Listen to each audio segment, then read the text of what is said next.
Welcome back to Doctor Who The Cancelled Chronicles. You know it, I know it, so let's get a move on. Series 3 and 4 of Unit were filmed back-to-back. Richard E. Grant and Richard Griffiths returned as the Minister and Colonel Dearlove respectively in the first episode of Series 3, but not the rest of the series. This came about due to the creators of the show not wanting to recast/replace Richard Griffiths, as he had to depart the series to film Harry Potter and the Philosopher's Stone, and Richard E. Grant deciding he wanted to lower his frequency in the role to avoid being typecast. The plot was in turn written to accommodate for their absences. The intro would get a revamp this time, as many thought the old one was a bit boring. The intro would include footage of all the actors when their names appeared on screen while the Unit theme plays over it. The footage would be from previous series, with the exception of new characters who would get footage from this series. Then at the end, the Unit logo would be superimposed over the headquarters. The episode title would not get its own title screen this time around, but would appear when the episode starts, like with most television dramas at the time, along with the rest of the technical credits. Nicholas Briggs would be named the new showrunner after the previous one left. Pauline Collins, who stars as Queen Victoria, would get an "and starring Pauline Collins as Queen Victoria" credit when the episode starts, but only for the episode she appeared in, and not in episode 2 to hide her appearance in that episode. Also, to take you out of it a little bit, slight mistake on my part, but Downtime would not be a direct-to-video BBV movie prior to the actual episode like it is in our universe. Should have been obvious, but for some reason, I didn't think of this. My bad. As well as the fact that Joe Wright was the showrunner for Series 1 and 2. The first story is Invasion of the Bane, written by Gareth Roberts. Corporal George Green, appointed by the Minister, is not a believer in aliens and was not expecting much on his first day at Unit. But when most of the world finds itself taken over by the Bane, Unit finds itself in a fight for the planet. Drink Bubble Shock, only uncool people don't. The message is everywhere. On TV, across billboards, flyers, posters, you name it. There it is. We begin the episode at Dome, in its only appearance in Series 3. The Minister is concerned as he reads a Bubble Shock article in the Daily Mail. An alien species has evidently established itself on Earth, the Bane, something he's never heard of before.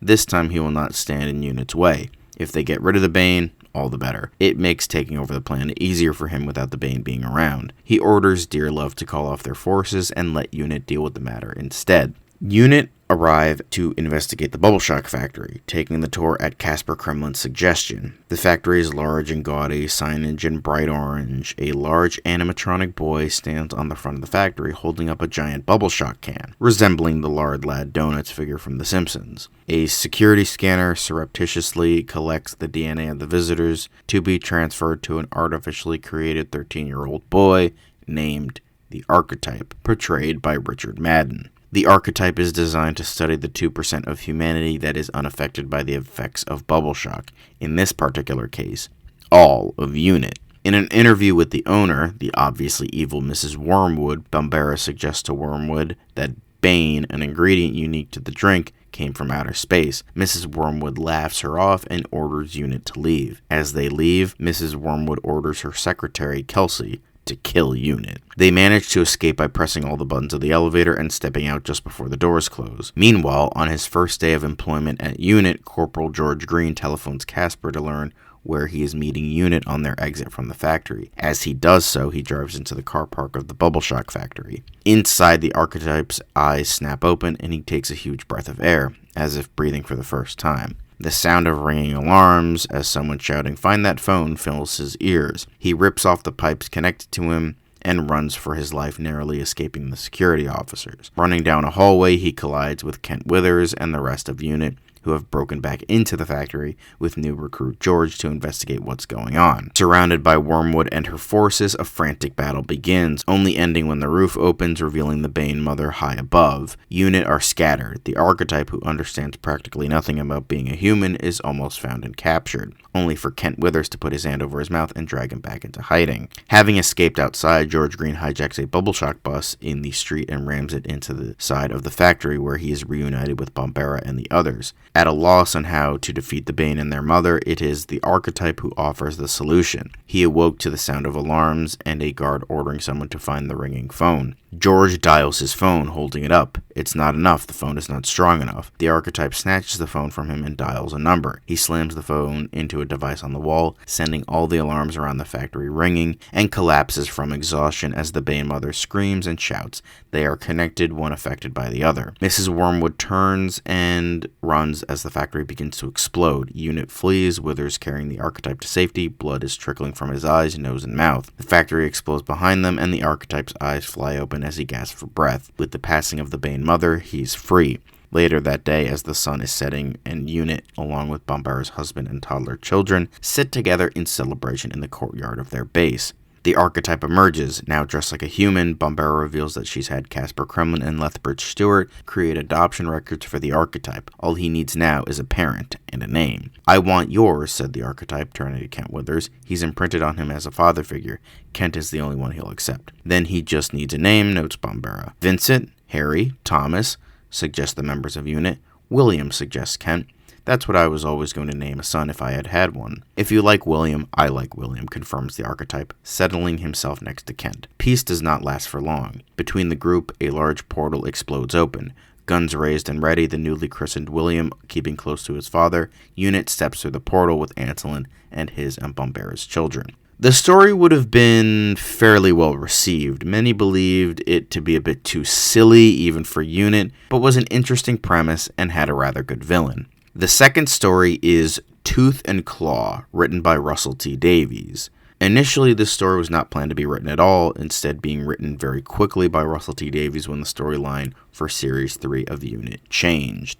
Hooded monks travel across the Scottish moors. They enter the Unity estate belonging to Sir Robert McLeish. Their leader, Father Angelo, demands possession of the house. When the steward refuses, asking if the wrath of God would make them comply, Angelo responds, "No, the fist of man," as he and the rest of the monks remove their cassocks, revealing orange robes. Exhibiting martial skill, they make short work of the rest of the men. They take over the house, chaining everyone they find in the cellar, including Lady Isabel McLeish. They carry a covered cage into the cellar. When asked what is contained in it, Father Angelo uncovers the cage, and Lady Isabel screams. Meanwhile, we pick up where the events of Invasion of the Bane ends. The members of Unit, Antolin, his and Bombera's twin toddlers, and Kent Withers' son William, have stepped through the portal that formed before them and emerge in the Scottish Highlands in 1888, right in front of Queen Victoria's carriage. Bombera introduces the other members of Unit to Her Majesty Queen Victoria, who is on her way to Balmoral Castle. Thanks to a well-placed lie by Kent Withers, who knows his history, Victoria comes to believe that the group have been appointed by her protector by the Lord Provost. Victoria tells her guard Reynolds to trust them and mentions that the royal carriage is traveling by road because a fallen tree has blocked the tree line to Aberdeen. Unit accompany the carriage to the Unity estate, where the Queen plans to spend the night before continuing on to Balmoral the next day. At Unity House, Sir Robert watches from the window, with Father Angelo disguised as a servant reminding him to comply or see his wife devoured. Sir Robert goes to receive Victoria. Despite his hinting that not all is right, the Queen insists on staying. This estate was a favorite of her late consort, Prince Albert, who used to visit Sir Robert's father, Sir George McLeish. They enter the manor, with Reynolds deploying his men to guard the estate. He also carries a small leather box inside, which he locks in a safe. In the cellar, the captive in the cage, who appears to be a hooded man, indicates to the other prisoners to be silent. Sir Robert shows the Queen and Unit the observatory, which contains a telescope his father designed. William notices that it has many prisms, more than a typical telescope, causing too much magnification for simple stargazing. He then asks his father if he was being rude, which Kent confirms. Sir Robert says he knows little of his father's eccentric work. Victoria mentions that Sir Robert's father was a polymath, equally versed in science and folklore, and that Albert was fascinated by local stories of a wolf. Before Sir Robert can tell the tale, however, Father Angelo interrupts, offering to take the guests to their rooms to prepare for dinner. While William searches through the wardrobes for more appropriate attire, the disguised monks serve the Queen's soldiers drugged drinks, which knock them unconscious. William discovers a frightened servant girl, Flora, hidden in one of the wardrobes. Flora tells William and Kent what has happened. They decide to tell the others. When they leave the room to find the rest of the unit, however, they find an unconscious soldier. The pair are captured, taken to the cellar, and chained with the others, where Anselin and the babies already are, having been kidnapped off screen. At the dinner table, Sir Robert tells the Queen, Bombera, Francois, and the others a story. For the past 300 years, livestock has been found ripped apart every full moon. Once a generation, a boy vanishes, and there are sightings of a werewolf. In the cellar, William notices the cage man's alien-looking eyes. He asks him what planet the cage man is from. Amused, he tells William the human body he possesses was born 10 miles away, a boy stolen by the Brethren, but he comes from a much further distance. William offers to take the alien intelligence back to UNIT and them to see if they can help him home, but the caged man does not wish to leave. He shall bite Queen Victoria, migrate into her body, and begin the Empire of the Wolf. He says William has something of the alien about him, referencing his alien creation, but while William needs the sun to live, all the caged man requires is the moon. Upstairs, Sir Robert relates that his father believed the story to be fact and even claimed to have communicated with the beast and learned its purpose. However, the brethren of the monastery in the Glen of St. Catherine opposed his investigations. Sir Robert asks what if the monks had turned from God and started worshipping the wolf. Bombara sees Father Angelo face the full moon through the window, chanting in Latin, and questions what if the monks were with them now. The monks throw open the cellar doors and moonlight streams into the host's cage, triggering a horrifying transformation. William and Kent rally the other prisoners, telling them not to look, but to pull on the chains. As Father Angelo is transfixed with chanting at the moon, Sir Robert apologizes to the Queen for his betrayal. They were holding his wife. Bombera and Francois demand to know where the others are, but Father Angelo ignores her, continuing his chanting. Bombera, Francois, and Sir Robert rush to the cellar, leaving the Queen with George and Reynolds, who trains his pistol on Father Angelo, asking him what his goals are. Father Angelo replies, "The throne," and swiftly disarms Reynolds.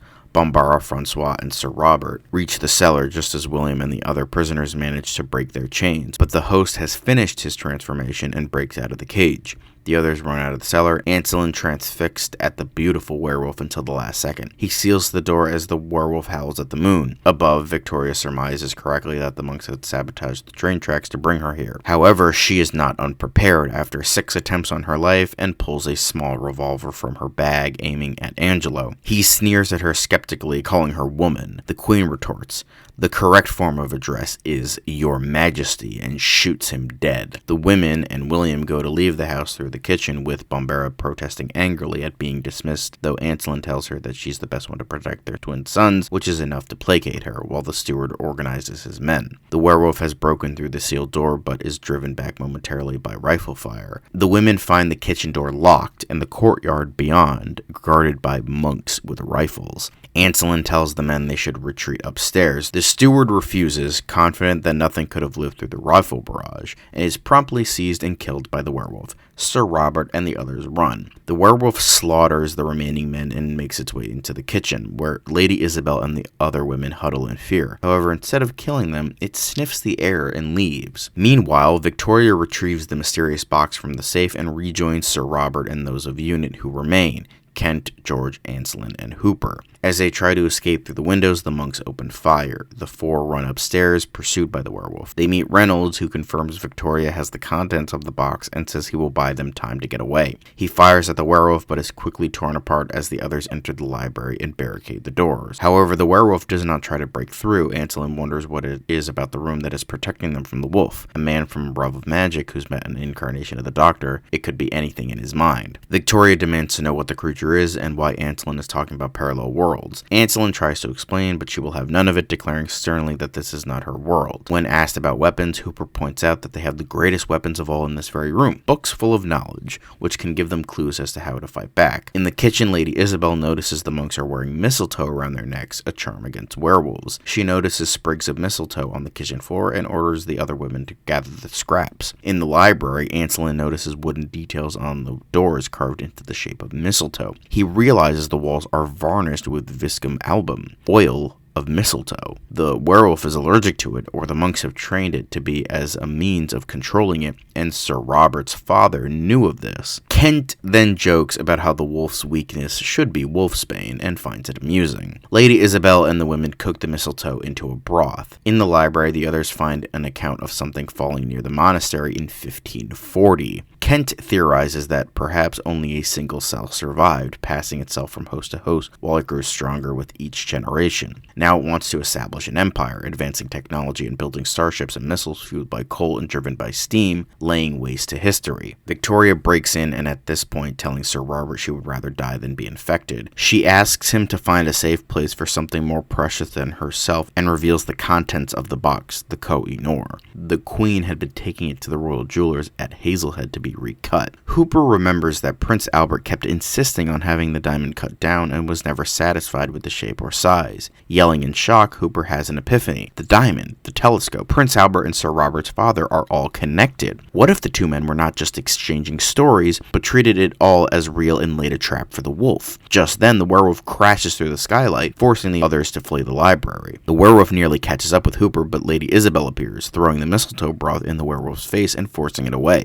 Sir Robert kisses his wife and tells her to take the women back downstairs while he and the others climb the stairs to the observatory. Kent needs time. The doors to the observatory are not barred against the werewolf. Sir Robert's father intended the werewolf to come in. Sir Robert offers to place himself between the wolf and them, willing to die with honor to atone for his betrayal. He holds the wolf off with a sword. As his screams penetrate the door, Kent and William, who has realized what his father is intending, maneuvered the telescope to align it with the full moon. The telescope is not a telescope, but a light chamber magnifying the moon's rays. The werewolf may thrive on moonlight, but it can still drown in it. The werewolf crashes through the door and moves to slash at Victoria, but William tosses the diamond on the floor. It catches the light, which intercepts the werewolf and suspends it in midair. The werewolf reverts to human form. The host asks Kent and William to make the light brighter, to end its life and the lupine wavelength hemivoriform, as Anselin calls it. Honoring the request of the poor boy, Bombera proceeds to do so. The werewolf form reasserts itself, howls, and fades away in the moonbeam. Bombera notices Victoria's wrist is bleeding and wonders if the werewolf bit her after all, but the Queen dismisses her concern, saying it was just a splinter from the door. In the morning, Victoria tells Lady Isabel that her husband's sacrifice and the ingenuity of his father will live on. Terrified of Unit, she admits that she doesn't know who or even what they are, but that their world is steeped in terror and blasphemy, and yet they are able to counter it. She makes it clear that she cannot allow this in her world and warns them to consider how much longer they might survive such a dangerous life. In turn, she recruits them.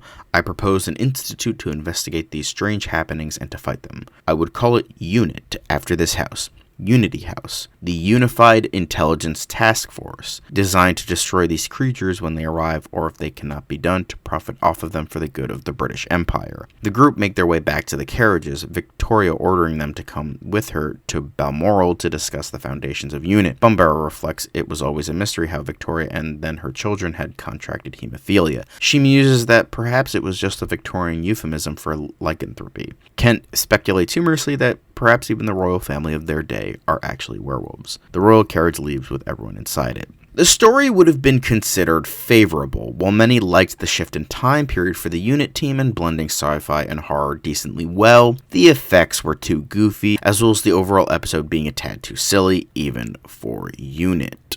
The third story is The Specter of the Locomotive, written by Russell T. Davies. The story that Russell T. Davies was meant to write all along. This story is a standalone story from the first two stories. Also, the intro would change slightly, with a less modern version of the theme and it being slightly more orchestral, as well as the UNIT logo changing to be the British royal family's coat of arms. However, the structure would stay the same. When a train, carriages included, disappears, UNIT is sent in to investigate, but foreign policies may play more of a part than they thought. UNIT, now in their new base, are summoned by Queen Victoria, who explains to them that a train carrying private royal cargo will be arriving in Evesham, and they are to go and make sure the train arrives on schedule without any problems. Arriving at Evesham Station, UNIT step onto the station, watching as the train approaches, light shining out of the fog, only to fade from view right before their eyes. UNIT begins to investigate what has happened, but armed with only a lantern, deems it too dark to discover what has happened. They will return in the morning. The next day, Unit returns to investigate. There are no signs of the train, nothing at all. No footsteps to indicate people moved the train, no signs of the train going off the rails, nothing. While it is concerning, Bombera declares that it is not the end of their search. They will need a map of the surrounding area, which they are able to obtain from the inside of the station master's office. Inside, they find a new telegram from the previous station, reading, "Message to all stations. Pondrick is located at Bridlington Station." Also on the desk, underneath the telegram, is the composition report. On the wall, they find the map, labeling the route between London and Nottingham. Talking to the station master outside, they discover that a telegram arrived the previous night from Bridlington Station, noting that the train had been delayed due to an issue with the passengers, but not what the issue was. At Bombera's request, he marks Bridlington Station on the map, and Bombera sends Kent and William to investigate, while she and the others travel back to London to report on their progress to the Queen. At the station, Kent and William discover that a passenger from the missing train is still there. The passenger explains that he and his colleagues were returning home from work the night before, only to be thrown off the train at the station by a new ticket inspector who claimed their tickets were invalid. He then adds that the ticket inspector threw everyone off the train who was not obscenely wealthy. At Kent's pressing, the man is able to identify that the men aboard the train, the wealthy passengers left behind, were Spanish looking. Another man at the station is complaining loudly. Kent and William realize that this must be Mr. Pondrick, who ordered the special carriage at the Queen's request. Kent explains that he is leading the investigation into the missing train, omitting that he is only leading the investigation because Bombera is in London, and Mr. Pondrick tells him that his device ordered by the Queen, which already has several investors who were traveling on the missing train, is capable of creating electricity, thus negating the need for coal usage in trains. At Kent's urging, Pondrick explains that he had to deal with the investors, the board of directors of a Chilean company, Velasquez, for the prototype. He adds that he was in fact traveling on the train until the station master, who he spitefully refers to as an idiotic whelp, made him get off the train. The station master, who could not be any more than 20 years old, explains that he received a telegram that a wealthy investor wanted to see Pondrick, who explains that he chose to wait when the man did not arrive, and that despite his requests, the train left without him, leaving him stuck at the station. When the station master protests that they had a schedule and had to meet it and could not delay the train, Pondrick just punches him and threatens to sue him, something the odious man certainly seems capable of doing so. William and Kent, while not able to deduce much more, are able to work out that it was not an accident that the Chileans were left on the train. But now the question before them becomes, why?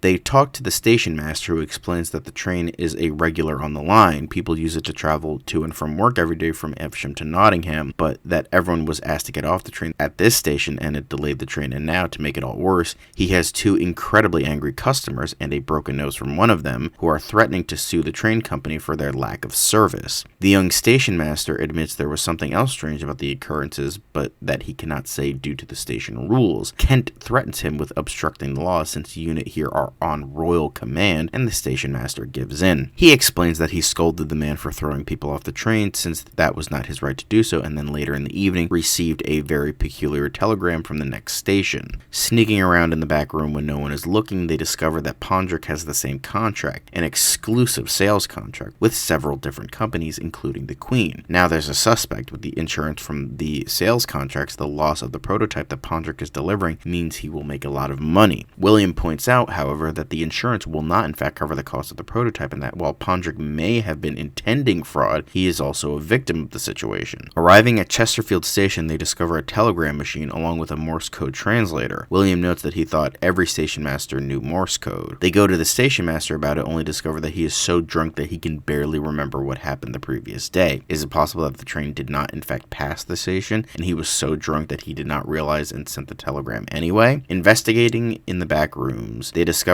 a winch-operated trolley and dirty tools and some removed track. Did they actually see the train at all that night, or just a lamp on the trolley with a whistle? Possible, they both have to admit. Exploring further, they discover an old lamp. There are two side routes off the line, one to a mine, collapsed according to a newspaper, and one to a quarry. A telegraph, one that the station master is too drunk to notice, explains that a Chilean company bought out the mines, which the Mexicans wanted. Has this just become a murder case? Do the Mexicans hold a grudge? The telegram also explains explains that the track needs to be removed so the Chileans cannot get in. Was that why the mines were collapsed, or is the train in there? Traveling to the Doncaster station, they discover that the track has been removed there too, since the dam has burst and flooded the mine. As they explore, William is shot at, the bullet narrowly missing his right ear. Everything becomes clear with the discovery of a letter in a hidden cart. The Mexicans stole the train, kept the Chileans on board, and drowned them in the flooded quarry with the train because they were angry at the mine being purchased out from under them by the Chileans. It is carefully planned murder. The Mexicans killed the Chileans and sank the train in the flooded quarry to hide their crimes.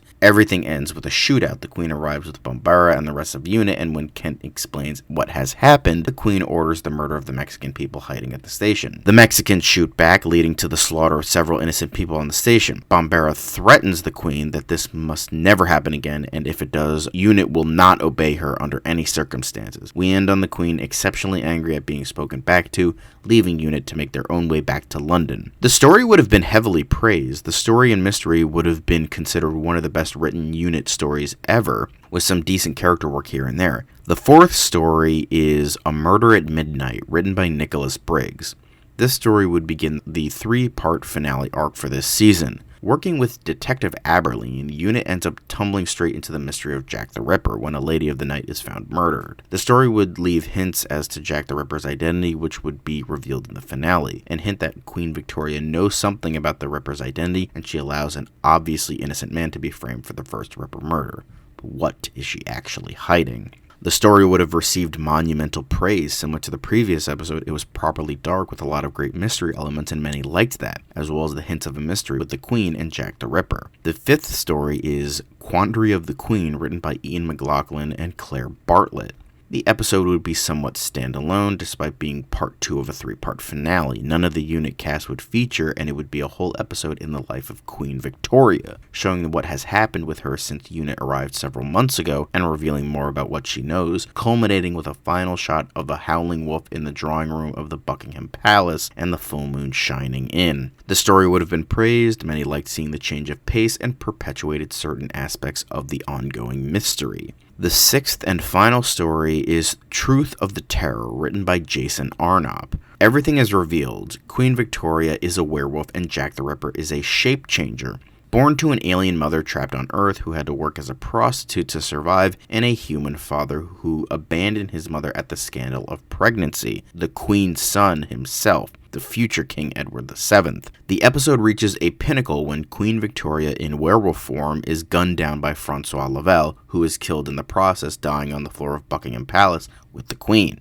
To avoid messing up history, Unit allows the shape changer to escape, and he transforms into the form of Queen Victoria, intending to rule for the next 13 years as the Queen to keep history on track. The episode ends with Unit and the shape changer turning to the window as a clap of thunder rings out, followed by an evil laugh. The real Jack the Ripper, wearing a Phantom of the Opera-esque mask covering his face, is standing in the window and steals William before fleeing into the night. All Unit can do is watch him vanish into the darkness, William under his arm. The series ends on a shot of Jack the Ripper, William under his arm, jumping across rooftops as the credits ascend across the screen.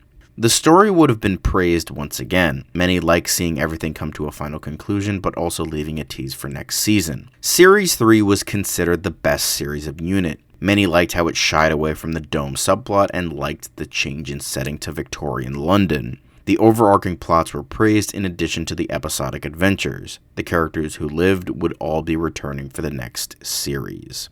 Moving on to Series 4, which would introduce a new character, Victorian bar owner Agatha Wilford, portrayed by Chloe Annette. In order to further change things up, the series would be one adventure split into 5 parts, with a final episode to tie everything up. The original series was going to be brought down to 5 episodes, but realized that they still hadn't tied the loose end of the Master and Dome up, so they decided to use their 6th episode to do just that. Outside of that, very little would change outside of characters that did not make it to this series. The first story is Ripper, Jack the Ripper, Part 1, written by Jason Arnop. This episode would be a slow episode. to start the series off, and to catch up any new viewers, by showing the events of a period of months in the life of Agatha Wilford as she keeps stumbling across UNIT who are searching for the missing William. Jack the Ripper keeps thwarting them, disappearing in explosions of smoke before they are able to capture him and find William. Agatha is invited to join UNIT after successfully injuring Jack the Ripper, who knocks her out and vanishes in a puff of smoke. The story would have been relatively praised. While some admitted that the slowness was a weakness, understood with setting the new story up, and the story in and of itself was praised.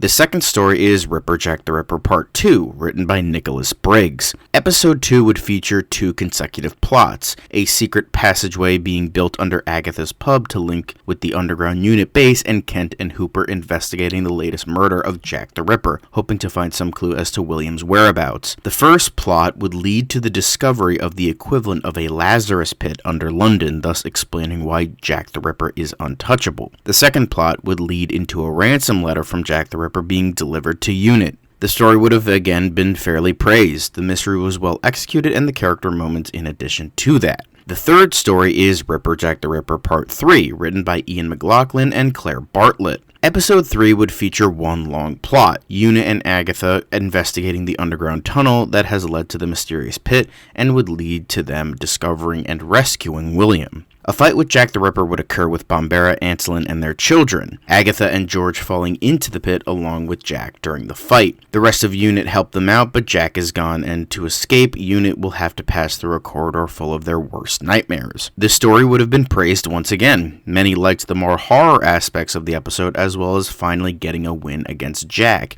even if a small one, with finally getting William back. The fourth story is Ripper Jack the Ripper Part 4, written by Jason Arnott. Episode 4 picks up where Episode 3 finishes, with UNIT chasing after Jack, who escapes them by climbing through open doors of a passenger train as it steams past, leaving UNIT stuck on board the train full of hallucinogenic gas placed there by Jack to hold them off. Facing hallucinations, can they work out who the other guests on the train are, or are they going to gun them all down? The story would have been favorable. While many liked many aspects of the story, mainly with the setting, morality, and character drama, many felt that the story of Jack and him constantly escaping was wearing thin, and felt that the episode could have been better. The fifth story is Ripper Jack the Ripper Part 5, written by Nicholas Briggs. UNIT finally find a way back to 2001, only to discover that falling into the resurrection pit, like Bombera, Anselin, and their children, George and Agatha, all did, prevents them from returning to the present, as the amount of time passed away from the resurrection pit would cause them to shrivel up and die. That gives Bombera an idea. Jack the Ripper always disappears before sunrise. Why?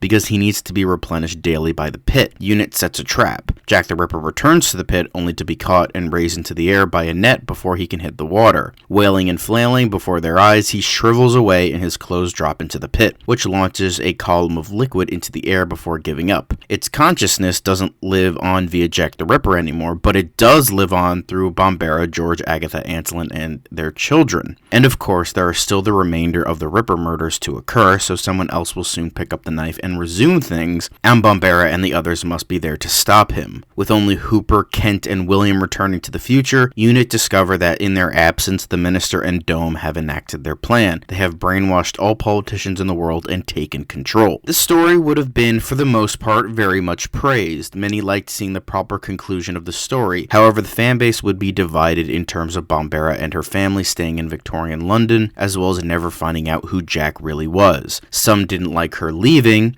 Some felt it was a good conclusion. Some felt it was more mysterious that Jack's identity was never revealed. Some wanted answers. Despite this, it was still a well-liked episode. The sixth and final story is Minister's End, written by Jason Arnott. UNIT versus Dome. It has all come down to this. The final fight. The Minister's forces and what remains of UNIT meet in combat. While Casper Kremlin orders UNIT, such as the other soldiers who are under Bombara but have never been named or in major focus, into combat, Kent and Hooper sneak into Dome to shut off the machine that the Minister has running under the building. William remains safe at UNIT headquarters. As they reach the machine, they are confronted by the Minister when he returns with Colonel Dearlove. The Minister shoots at them with a hidden gun in his cane. Hooper falls. Just as planned. Sort of. The Minister is so distracted with shooting them that he and Colonel Dearlove fail to notice his bullet has impaled itself in the glass of the machine. Kent turns and shoots the machine, dragging Hooper away as the Minister and Dearlove rush to stop the machine from from exploding. To no avail. Kent and Hooper make it out of Dome just in time for the building explodes, taking the Minister and Dearlove with it. Dome and the Minister are defeated and politicians all over the world are freed. 1 month later, Hooper is recovered, Casper Kremlin is talking with what remains of UNIT's main core, in this case, Hooper and Kent. For now, until Casper can find new employees, they'll have to go it alone. The phone rings, Casper picks it up, eyes frowning. He puts the phone down and turns to Kent and Hooper. A horde of pterodactyls have been perched on Buckingham Palace. We end on Kent and Hooper, now armed with a gun. Leaving to resolve the situation, Casper picks up the phone and begins to look for new staff. The story would have been considered mixed. While many liked finally seeing the Dome story end, the final episode felt majorly tacked on despite it being an okay story. Series 4, while not as good as Series 3, was considered the second best series of UNIT outside of the tacked on series finale. Nicholas Briggs wanted this to be the final season as it wrapped up everything between the two settings, but due to the major growth in ratings over the last two series, the BBC greenlit another. Briggs would leave because of this, and the new showrunner for the 5th series would be longtime Doctor Who collaborator Gary Russell. This is where I leave you for UNIT. Next up would be the first 2 seasons of the 10th Doctor era. See you soon!